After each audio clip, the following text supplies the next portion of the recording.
ذرا امیجن کریں، آپ کے سامنے ایک گرما گرم اور خستہ سموسہ رکھا ہوا ہے جس کی خوشبو آپ کو اپنی طرف کھینچ رہی ہے، لیکن دوسری طرف ڈاکٹر نے آپ کو ایسی تلی ہوئی چیزیں کھانے سے سخت منع کیا ہے کیونکہ آپ کی صحت اس کی بالکل اجازت نہیں دیتی۔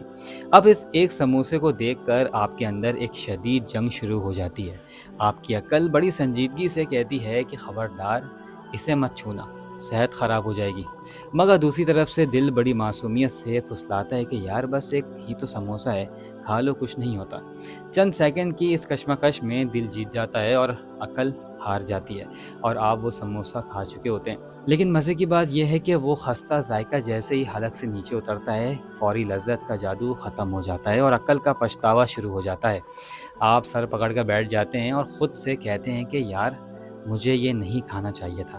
یہ کہانی صرف ایک سموسے کی نہیں ہے، بلکہ یہ ہماری زندگی کے ہر اس فیصلے کی عکاسی کرتی ہے جہاں ہم عارضی لالچ میں آ کر اپنا بڑا نقصان کر بیٹھتے ہیں۔ بالکل اسی طرح گناہ کا معاملہ بھی اس سموسے جیسا ہی ہے۔ گناہ میں ایک عارضی لذت، ایک فریب اور ایک چمک ضرور ہوتی ہے جو انسان کو اپنی طرف کھینچتی ہے، لیکن وہ لذت صرف اسی لمحے تک برقرار رہتی ہے جب تک انسان وہ گناہ کر رہا ہوتا ہے۔ جیسے ہی وہ عمل ختم ہوتا ہے، گناہ کی وہ جھوٹی لذت ہوا ہو جاتی ہے، اور اپنے پیچھے روح کا پچھتاوا، دل کی بے سکونی اور آخرت کا ایک بڑا نقصان چھوڑ جاتی ہے۔ عقل چیختی رہتی ہے کہ یہ گناہ تمہاری آخرت اور باطنی صحت کو برباد کر دے گا، مگر نفس اس ایک لمحے کے مزے کے لیے انسان کو اندھا کر دیتا ہے۔ اس واقعے سے ہمیں یہ گہرا سبق ملتا ہے کہ زندگی اور آخرت میں عارضی لذت ہمیشہ مستقل پچھتاوے کو جنم دیتی ہے اگر اسے نظم و ضبط اور ایمان کے تابع نہ کیا جائے۔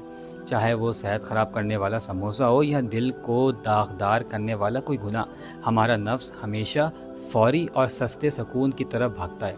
اصل کامیابی، بہادری اور تقویٰ اس پہلے 10 سیکنڈز کے جذباتی ابال اور خواہش کو قابو کرنے میں ہے۔